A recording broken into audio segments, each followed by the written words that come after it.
Hey, I'd like to welcome you to another episode of Mission Matters. My name is Adam Torres, and if you'd like to apply to be a guest on the show, just head on over to missionmatters.com and click on Be Our Guest to Apply. All right, so today I am in Austin, Texas, and let me tell you, I have quite an interview for you. We're going to be talking to the CEO of Ark Dynamics, Louis, and again, we're in Austin. Yesterday, I was able to see the simulator at his workshop, and I was able to experience it myself. We're going to be talking a whole lot about that and more, but first, just to get us kicked off, welcome to the show, Louis. Thank you very much for having us. All right, so we got a lot to talk about. I just watched that F1 movie like 2 days ago, and it's kind of fortuitous, I think. I was at the movie with my girlfriend, and I told her, you know, I'd love to try a simulator, something racing or otherwise. And then look at this, like a couple days later, I'm in your workshop, I'm in your laboratory, and I'm over here on the simulator. I'm like, man, God is good. It is, and the project, as I mentioned to you yesterday, it's full of these synchronicities, and frequencies is the name of the project, right? It's the heart of what we're involved in. Basically, we came upon this whole thing from the wish to get it motion into gaming at an affordable price. That was the heart of what we wanted to get involved in. When we hit upon the idea, which was, direct drive motors instead of actuators which use gears, that started, for me, it was at least the beginning of an amazing journey. It hasn't ended, right? It's just never stopped. And we're going to get into that and a whole lot more. But first, I want to spend a little bit more time getting to know you as an entrepreneur. Some of the things, and also as an inventor, as a scientist, some of the things we were talking about yesterday about your earlier days. You've had some other business successes and things you've done in the past. Take me back to the beginning. Like, when did you get into, I want to go to the beginning. Talk to me about like when you first knew you had this thing for being an inventor, an invention. As far back as I can remember. As a kid? What was your first thing you invented that you remember? I've done all sorts of things. From a kid, from like 6, 7 years old, I was taking apart fluorescent torches, and because they got high voltage transformers on them, electrocuting my sister. When you were 6? Playing. My door for my bedroom, I automated it, so it would open on its own. You step on the thing, and it had a motorized. I mean, I was young, yeah. You had a motorized door in your bedroom as a kid that you automated. Yeah. Amazing. Continue. Take me through some more of these inventions. That's what I was born in Africa. I grew up in Africa, right? So, technology I was always interested in it, and I loved my electronics. I loved, anything got to do with the physical shape and feel and holding and fixing, making things work. That was always what I was always interested in. Anything that was broken, I had to fix it. Anything that was working and I couldn't understand it, I had to break it and then fix it. So yes, as far back as I can remember, I've always been, and electronics got my attention, mainly because of the diagrammatical side of things, dyslexia and stuff like that. So I went into electronics, electrical engineering, did a course in electrical and electronic engineering, more on the practical side, technical. And then went back to Africa, met Christina, and went.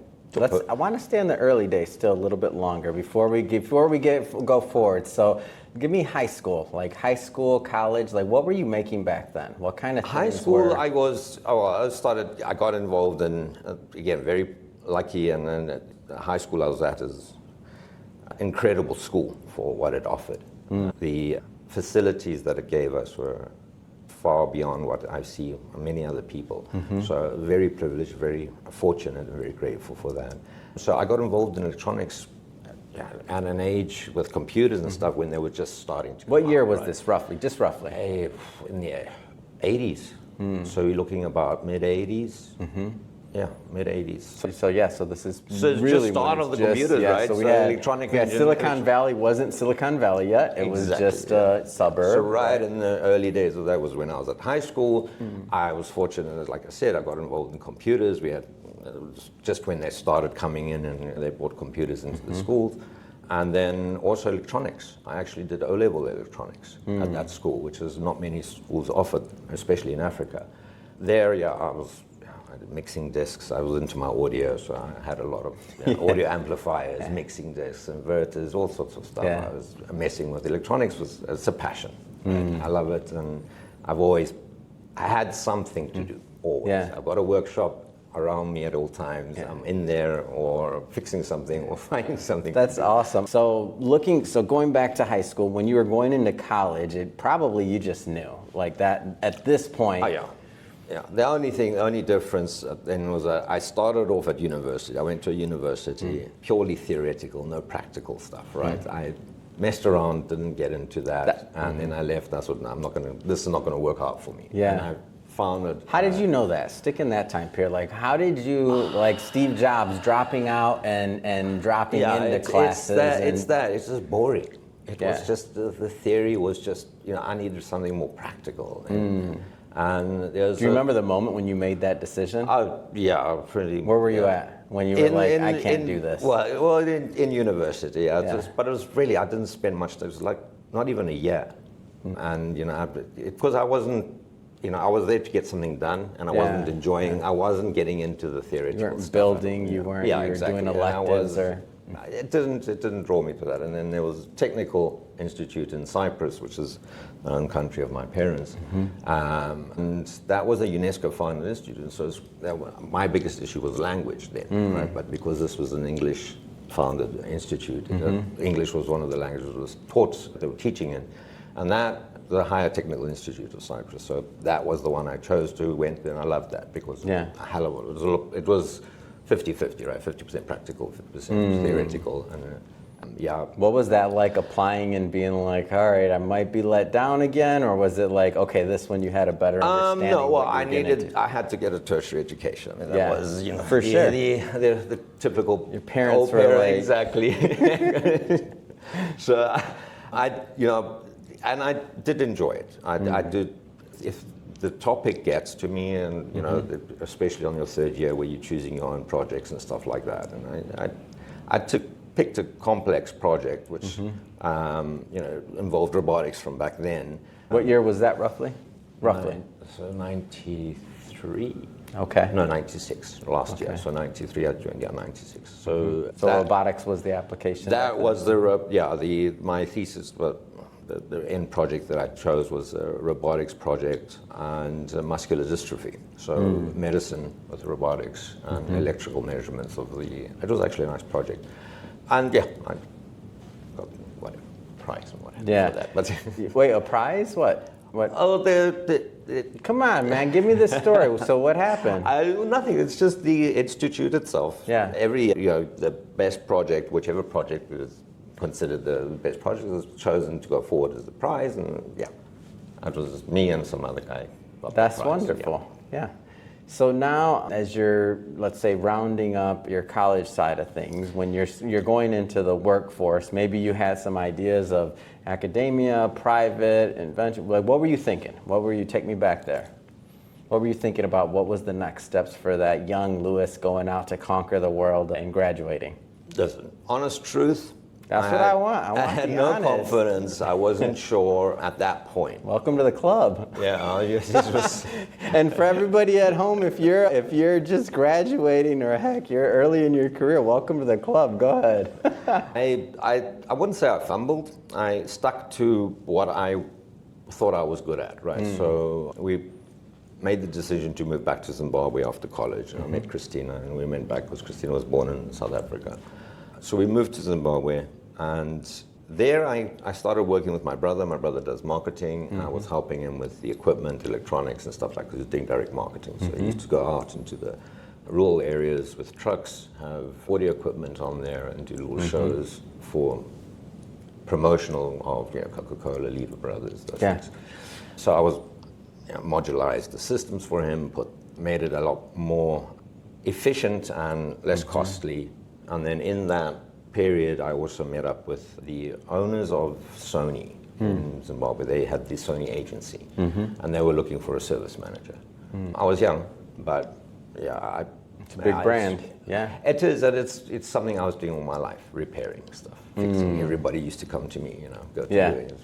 So I went into that job. It was that was an eye-opener. That was basically me looking into the corporate world and saying, wow, it's organized, it's intense. I mean, the amount of information you have to ingest and then comprehend the whole system, because it's huge, right? Yep. And you're just coming in from nowhere, right? And I'm guessing the way that you're thinking, you're not thinking like a normal employee. When they go in and they're like just doing their job, you're trying to digest the whole system. Just so you know, when I had my first job and I was out of college, I wasn't thinking about tackling the whole system of, in this case, the Vanguard Group, a $4 trillion company, like, or like I'm thinking. But for you, you go into Sony and you have to digest the whole system. You just think different. I'll just throw that out there, Louis. Yeah, no, it is.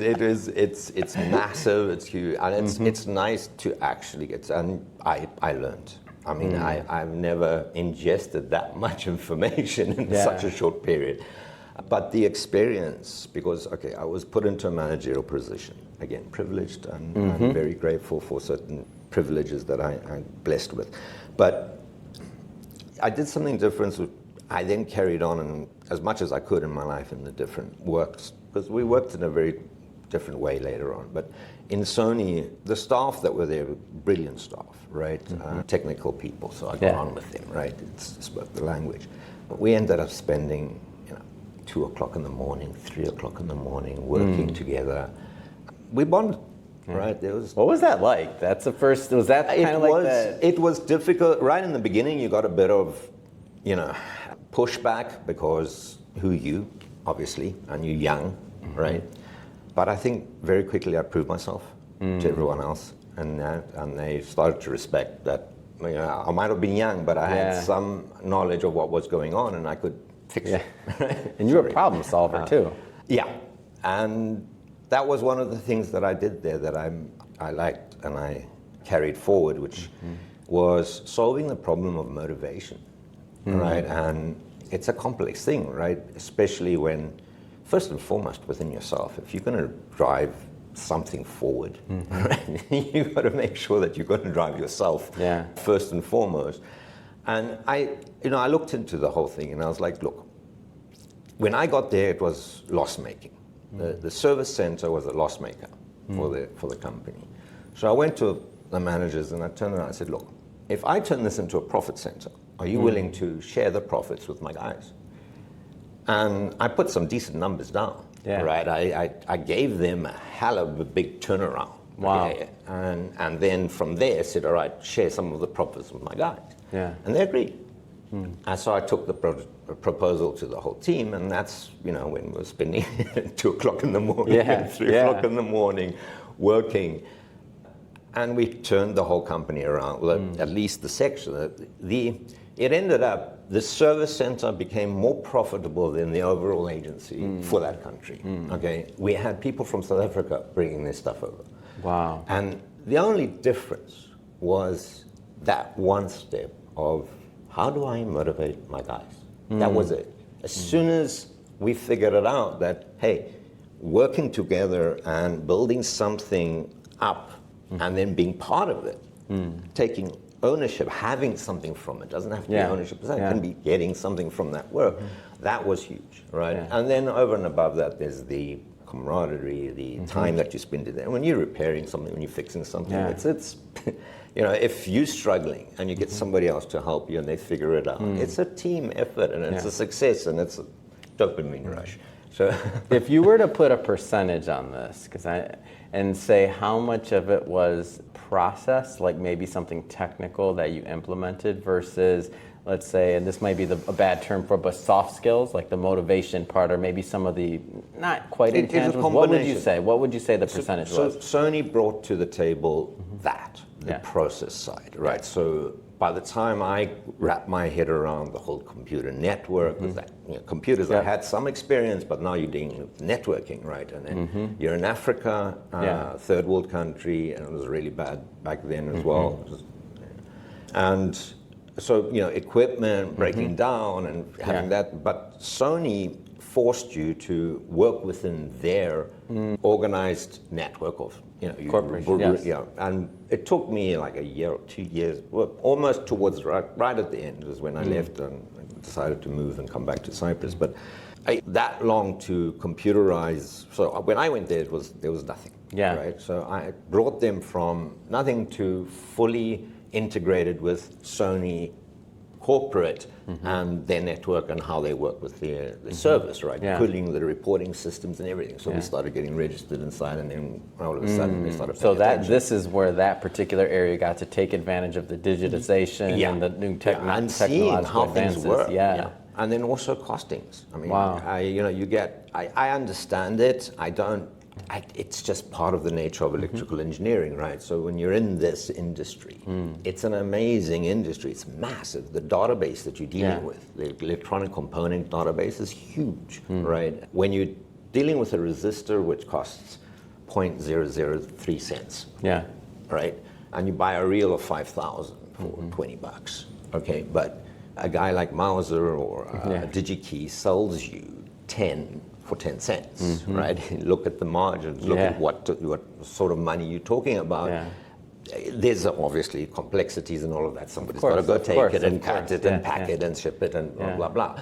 But that scale, the understanding of scaling and factoring of scaling for manufacturing purposes, that came from there. That's where I learned a lot of. I got that inherent understanding of. And you got to see that in the context of a large company as well. Why they build this way, why they design that way, why they chose these components instead of those components. I got to see a myriad of and it's a huge company. Of course, a huge database and we also got involved in the professional stuff. We built a studio as well. We won a contract and we went into the studio for the university there as well. So it was an intense 2 years of my life where I got a big wake-up call to corporate world and what it's all about. Okay, not from a bad perspective, from a you gotta catch up. What point, and it may have been after Sony, of course, but fast forwarding just slightly, at what point did you decide that maybe you were going to start going down the entrepreneurial route? I started working basically from home, doing repair work and stuff like that, and then I got involved in custom making of small PCBs, just different keychain type things, right? Yeah. I'm guessing somebody said, "Hey, can you do this?" And you're like, "I can do this." Exactly. Problem solver. Go ahead. Web was starting out then. Put up a web page, and we're doing this, and next thing you know, people are you got orders. Coming in, and you're struggling. Okay, that was the start of my manufacturing experience because I had no idea. We hit on a beautiful idea. It exploded, and we're like, "Oh, now we've got to make this thing, right?" Because we made a prototype, it worked, and everyone was like, "Oh wow, we want that." And in emails and stuff, a guy from Canada. What year was this, by the way, roughly? Just roughly early 2000s. Okay, so prior to the tech bubble, like 2002. Yes. Okay, exactly. Go ahead. And a Canadian gentleman contacted us and said he read the whole situation. He knew they were looking for some help, and basically said, "Look, I've got facilities. If you're interested," and emailed it back. Took a big risk at that point because we could see the demand, and I believed in the idea, and flew off to Canada and basically learned all about production and started production from there. And how long that experience lasts before the next? I'm just curious. That went for just the actual we made a couple of products. It wasn't just one. Okay, that went for a couple of years. It did okay. It was good experience. It was a good learning, but it also set me on a path of once you've learned at that point. Once you've done something on your own with partners, with friends and family, because that's how I work. Friends, family, and partners. I have a weird way of working because ever since then, from 2000, I have worked with, in some cases, people I've never met. Okay, for 20 years. 20 years. Amazing. Never met and worked, but nightly and coding. I understand. And we're a diverse team of people around the world as we speak today. Same people that I was with back then, they're with me today, right? And we've made some really incredible stuff in terms of technological work that we do. electrical engineering, mechanical engineering. Maglet is one of the other inventions that, again, same team, same people, we put together. I love it. It's a simple idea, right? Just use magnets to leverage rotational motion in order to lock a lid. Okay, so pick up a sugar jar and somebody didn't tighten it properly and it fell down on the floor and it broke, and it happened once. I was like, and it happened the second time. I was like, surely I could just throw the damn thing on there and it'll lock the damn lid and I can pick it up and it'll never do that. And that started a whole 10-year patenting exercise. I learned all about patenting though. Wow. And that was again, experience, because I learned about magnets, right? And that brings us to here. Yeah, right? I think that's a great transition. If this is your first time with Mission Matters and you haven't done it yet, don't forget, hit that subscribe or follow button. This is a daily show. Each and every day we're bringing you new content, new ideas, and hopefully new inspiration to help you along the way on your journey as well. So again, hit that subscribe or follow button. And Louis, again, thank you so much for coming on the show. It's been an absolute pleasure. Thank you so much.